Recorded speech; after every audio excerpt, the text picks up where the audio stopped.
Tonight on Ride On, Alain de Cadenet takes his 65-year-old Alfa Romeo for a spin through Italy. Mark Walton meets the British fans of East Germany's Wartburg. And Nicky Campbell looks behind the media's coverage of anti-road protests.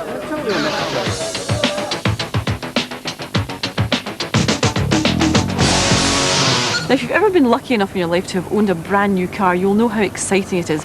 I was lucky enough. 5 years ago I bought this brand new and I was panting with excitement. However, the difficulty is, as you know, they don't stay exciting forever. 5 years on, this is losing power, bits are falling off. However, should I wish to repeat the new car experience, I'd be in for a bit of a shock when I take it for a trade-in. Woo. Needing a couple of tyres, alloys are a wee bit chipped. Against the XSI, we're looking at a 12,000 changeover figure. Is that a Velociraptor there? Well, face reality. If a new car is completely out of the question, how about spending some money on the car you already have? Knockhill in Fife hosts a hot hatch day where people who've been doing wicked things with their cars can drive them as fast as physics will allow and generally show off a bit. I would hardly recognise this score as a 1.9205. What have you done to it? What have you done? Well, I bought the car a couple of years ago for about $6,000 and I've basically spent between the buying the car and the money I've spent, well, it's been in excess of 20,000. No, come on. Oh, seriously. That's ridiculous. You could have just bought a new 1.9 for that. Well, that's true, but basically the way I look at it is if I buy a 1.9 it's the same as everybody else, you know what I mean? I prefer to always be slightly different for everybody.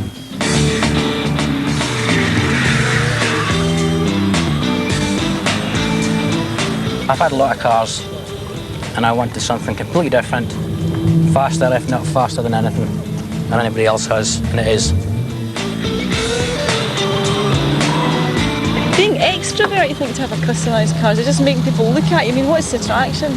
The pose, Yeah? definitely the pose. Young, you need something like this, everybody's going for it these days, so that's it. So you're a poser, Elaine? That's it, yep. Do you ever get the old kind of, you're a bit of a tosser thing? All the time. And how do you deal with that? Just drive quickly away.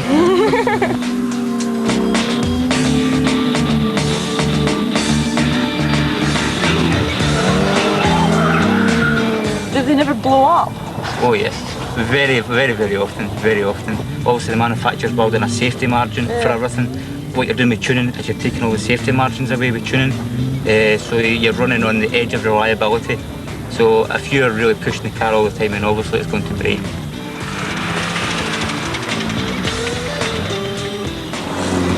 Well, if you've only got £2,000 rather than £20,000 to spend on your car and you're not keen on tuning it to within an inch of its reliability, there's still an option.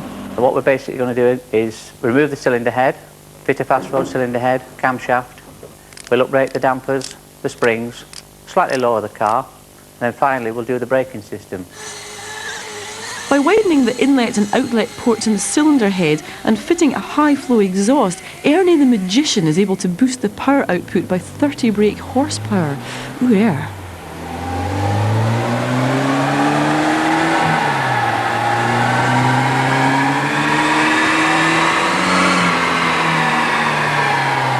That is, a good 120 is a good job.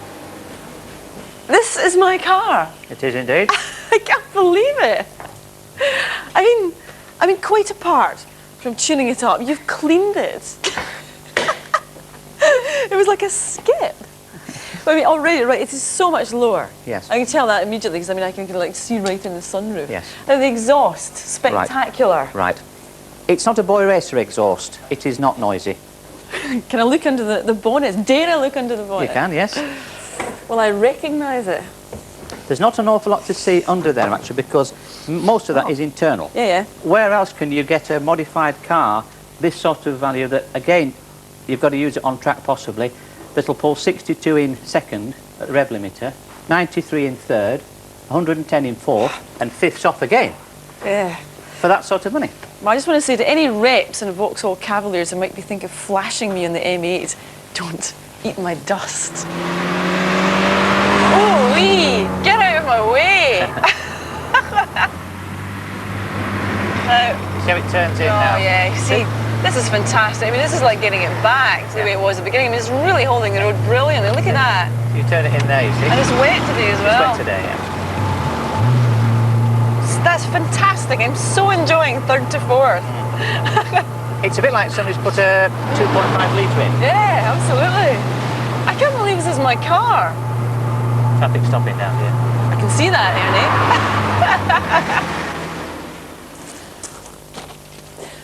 Well, it's been 3 months since Ernie first got his mitts under the bonnet of my car. How the seasons come and go. And I think that's quite a respectable length of time to be able to decide in my own head whether it's all been worthwhile or not. But I have made a couple of observations during that time that I think are worth noting.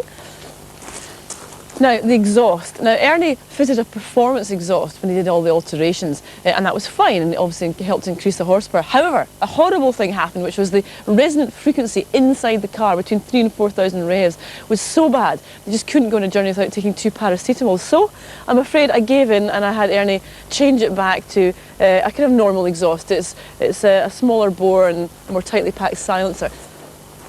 Well, having said all that, I'm still utterly astonished that by the simple act of fitting a high-lift camshaft and widening the ports in the cylinder head that you can give yourself an extra 30 brake horsepower. And it makes me wonder why people don't do it more often. I mean, given the fact that you do essentially get what feels like a brand new car for under £2,000. Maybe it's the insurance implications, maybe also because if you can't find a reputable sports tuner like Ernie, taking it around the corner might result in you ruining your car forever. And of course the image problem, you maybe don't want to give yourself a lifetime of being raced at the traffic lights by a knob in a Ford Fiesta. Having said all that, if I hadn't got this done to my car, I think I probably would have got rid of it this year. I was so bored with it. But as it is like having a brand new different car, and I absolutely love it. I love it. I love it.